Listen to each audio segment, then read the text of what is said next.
கண்ணை மூடிட்டு கடலை எண்ணெய் வாங்கலாம். ஏன்னா மந்த்ரா கடலை எண்ணெய் இதயத்தின் தயாரிப்பு. வறுக்க பொரிக்க ஏன் எல்லா சமையலுக்கும் மந்த்ரா தான். மந்த்ரா கடலை எண்ணெய் அபார ருசி, ஆரோக்கியமான உடல் நலம். வணக்கம். செய்தி சுருக்கம். 2 நாள் பயணமாக இஸ்ரேல் செல்லும் மோடி. பிரதமர் மோடி 2 நாள் பயணமாக இன்று இஸ்ரேல் செல்கிறார். அங்கு இஸ்ரேல் பிரதமர் பெஞ்சமின் நெதன்யாகுவுடன் விரிவான பேச்சு நடத்த உள்ளார். இருதரப்பு பாதுகாப்பு மற்றும் வர்த்தக ஒத்துழைப்பை அதிகரிப்பது குறித்து இருவரும் விவாதிக்க உள்ளனர். காசா நிலவரம் குறித்தும் ஆலோசிக்கப்பட உள்ளது. இன்று இரவு பிரதமர் மோடிக்கு நெதன்யாகு விருந்து அளிக்கிறார். இஸ்ரேல் அதிபர் ஐசக் ஹெர்சோக்கையும் மோடி சந்தித்து பேசுகிறார். இந்த பயணத்தின் ஒரு பகுதியாக நெசட் என பெயர் கொண்ட இஸ்ரேல் பார்லிமென்டில் பிரதமர் மோடி உரையாற்றுவார் என எதிர்பார்க்கப்படுகிறது. தமிழக தேர்தல் தள்ளி போகிறதா? காரணம் என்ன? தமிழகம், புதுச்சேரி, கேரளா, அசாம், மேற்கு வங்கம் ஆகிய 5 மாநில அரசுகளின் பதவிக்காலம் வரும் மே மாதத்துடன் முடிகிறது. அதற்குள் புதிய அரசுகளை தேர்வு செய்ய வேண்டும். இந்த மாநிலங்களில் தேர்தல் நடத்துவதற்கான ஏற்பாடுகளை அந்தந்த மாநில தலைமை தேர்தல் அதிகாரிகள் வாயிலாக தலைமை தேர்தல் கமிஷன் மேற்கொண்டு வருகிறது. தமிழகத்தில் உள்ள 234 சட்டசபை தொகுதிகள் உட்பட 5 மாநிலங்களில் உள்ள 824 சட்டசபை தொகுதிகளுக்கும் 5 கட்டமாக தேர்தல் நடத்த திட்டமிடப்பட்டுள்ளது. இதற்காக 714 IAS அதிகாரிகளும் 233 IPS அதிகாரிகளும் தேர்தல் பார்வையாளர்களாக நியமிக்கப்பட்டுள்ளனர். இது மட்டுமின்றி 497 செலவின பார்வையாளர்களும் தேர்தல் கமிஷனால் நியமிக்கப்பட்டுள்ளனர். தமிழகத்தில் கடந்த 2021 ஏப்ரல் 6ஆம் தேதி சட்டசபை தேர்தல் நடந்தது. ஓட்டு எண்ணிக்கை மே 2ஆம் தேதி நடந்தது. தமிழகத்தை பொறுத்தவரை ஏப்ரல் மே மாதங்களில் கடுமையான வெயில் காலம். மே மாதம் கத்திரி வெயில் சீசன் துவங்கும். இதனால் பகல் நேரங்களில் வெளியில் தலை காட்ட முடியாத அளவுக்கு வெப்பம் அதிகமாக இருக்கும். 2016 மே மாதம் கடுமையான வெயில் காலத்தில் சட்டசபை தேர்தல் நடந்ததால் வேட்பாளர்கள், கட்சியினர், தேர்தல் நடத்தும் அதிகாரிகள், பார்வையாளர்கள், வாக்காளர்கள் என அனைவரும் அவதிக்கு ஆளாகினர். வெயில் தீவிரமடைவதற்கு முன்பாக தேர்தல் நடத்த வேண்டும் என்ற கோரிக்கையை ஏற்று 2021 ஏப்ரல் முதல் வாரத்தில் தேர்தல் நடந்தது. இம்முறை மீண்டும் மே மாதம் தேர்தல் நடத்த தேர்தல் கமிஷன் திட்டமிட்டுள்ளதாக தகவல் வெளியாகியுள்ளது. தேர்தல் தொடர்பான ஏற்பாடுகளை ஆய்வு செய்ய தலைமை தேர்தல் கமிஷனர் ஞானேஷ்குமார், தேர்தல் கமிஷனர்கள் சுக்பீர் சிங் சந்து, விவேக் ஜோஷி உள்ளிட்ட 15 அதிகாரிகள் அடங்கிய குழுவினர் இன்று இரவு சென்னை வருகின்றனர். இதுகுறித்து தேர்தல் கமிஷன் வட்டாரத்தில் கூறப்படுவதாவது: தமிழகத்தில் பல சட்டசபை தேர்தல்கள் மே மாதம்தான் நடந்துள்ளன. கோவிட் காலம் என்பதால் 2021 சட்டசபை தேர்தல் முன்கூட்டியே ஏப்ரல் மாதம் நடத்தப்பட்டது. வெயிலை வைத்து தேர்தல் தேதியை முடிவு செய்ய முடியுமா என்று தெரியவில்லை. சில மாநிலங்களில் 5 கட்டமாக தேர்தல் நடத்த திட்டமிடப்பட்டுள்ளது. தமிழக தேர்தல் மே மாதத்துக்கு தள்ளி போகுமா என்பது ஆலோசனை கூட்டத்துக்கு பிறகே தெரியவரும். அங்கீகரிக்கப்பட்ட கட்சிகளின் கருத்துக்கள் அடிப்படையில் தேர்தல் தேதியை கமிஷன் முடிவு செய்யும்.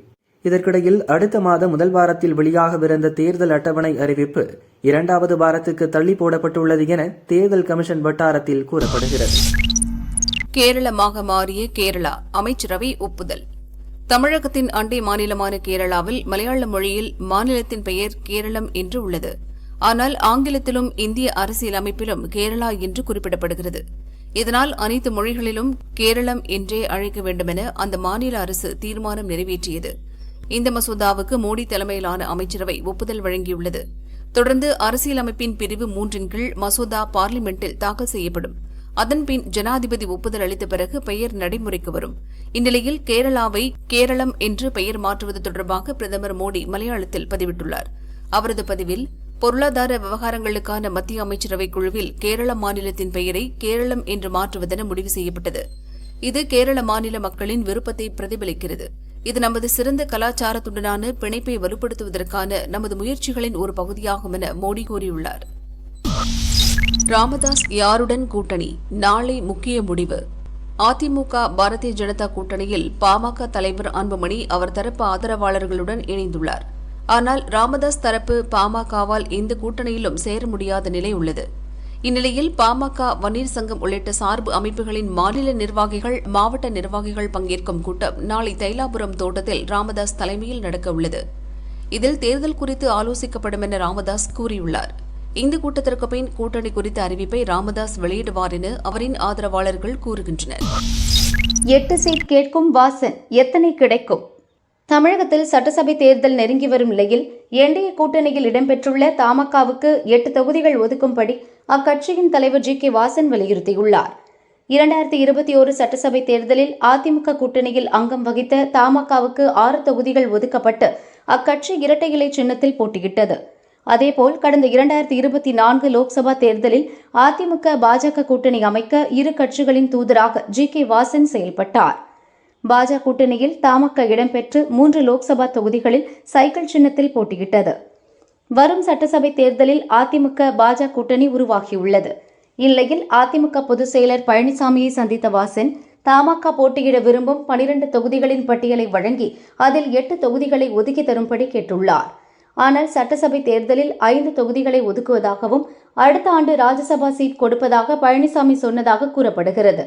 இதற்கிடையே தமாகவுக்கு சைக்கிள் சின்னத்தை ஒதுக்கி தரும்படி தேர்தல் கமிஷனுக்கு வாசன் கடிதம் எழுதியுள்ளது குறிப்பிடத்தக்கது. அடிச்சு கூட கேட்பாங்க, சொல்லிராதீங்க. தாவேகாவுக்கு வந்த விருப்ப மனு எத்தனை? சட்டசபை தேர்தலுக்காக தாவேக சார்பில் போட்டியிட கடந்த 6ஆம் தேதி விருப்ப மனு வழங்கப்பட்டது. 100 ரூபாய் கட்டணமாக நிர்ணயம் செய்யப்பட்டது. முதல் நாளில் 10,000 பேர் வாங்கி சென்றனர். ஆன்லைன் வழியே 40,000 பேர் பதிவிறக்கம் செய்தனர்.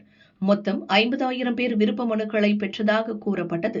அவற்றை பூர்த்தி செய்து 20ஆம் தேதிக்குள் பனையூர் அலுவலகத்திற்கு திருப்பி அனுப்ப நிர்வாகிகளுக்கு அறிவுறுத்தப்பட்டது. விருப்ப மனுவை பூர்த்தி செய்து கொடுக்கும் போது 10,000 ரூபாய் செலுத்த வேண்டும் என பலருக்கும் தெரியவில்லை. அந்த தகவல் தெரிந்த பின் பலரும் மனுவை பூர்த்தி செய்யவே இல்லை. இதனால் ஒரு தொகுதிக்கு 20 விருப்ப மனு கூட உருப்படியாக திரும்பி வரவில்லை. ஆனால் 5,000த்திற்கும் குறைவான மனுக்கள் தான் பூர்த்தி செய்யப்பட்டு வந்துள்ளன. அதிலும் பல மனுக்களில் கட்டண தொகைக்கான 10,000 ரூபாய்க்கான டிடி இணைக்கப்படவில்லை. முதல் நாளிலே 10,000 விருப்ப மனு விற்று தீர்ந்ததாக அறிவித்துவிட்டு தற்போது 4,700 விருப்ப மனு மட்டும் திரும்பி வந்திருப்பதாக அறிவித்தால் விமர்சனமாக வாய்ப்பு உள்ளது. எனவேதான் எவ்வளவு விருப்ப மனு வந்தது என்ற விவரத்தை தாவேக தலைமை இன்னும் வெளியிடாமல் வைத்திருக்கிறது. அன்புமணிக்கு ராஜ்யசபா சீட் தர அதிமுக முடிவு. நாடு முழுதும் காலியாகும் 37 ராஜ்யசபா எம்பி பதவிகளுக்கு மார்ச் 16 தேர்தல் நடக்க உள்ளது. தமிழகத்தில் திமுக கூட்டணிக்கு 158, அதிமுக கூட்டணிக்கு 69 எம்எல்ஏக்கள் உள்ளனர். அதன்படி திமுகவுக்கு 4 எம்பி பதவியும் அதிமுகவுக்கு 2 எம்பி பதவிகளும் கிடைக்கும். ராஜ்யசபா தேர்தல் அறிவிக்கப்பட்டதும் பழனிசாமி, மத்திய உள்துறை அமைச்சர் அமித்ஷா ஆகியோரிடம் அன்புமணி பேசியுள்ளார். இதையடுத்து 4 எம்எல்ஏக்களை கொண்ட பாஜகவும் அன்புமணிக்கு எம்பி பதவி வழங்க ஆதரவு தெரிவித்துள்ளதாக கூறப்படுகிறது. அதிமுக சார்பில் தம்பிதுரைக்கும் பாமக தலைவர் அன்புமணிக்கும் மீண்டும் ராஜ்யசபா எம்பி பதவிகள் வழங்க பழனிசாமி முடிவு செய்துள்ளதாக தெரிகிறது. அதிமுக பாஜக கூட்டணியில் உள்ள தமாக தலைவர் வாசன் பிரதமர் மோடியுடன் நட்பில் இருப்பவர். அவரும் ராஜ்யசபா எம்பி பதவிக்கு மீண்டும் முயற்சிப்பதாக கூறப்படுகிறது.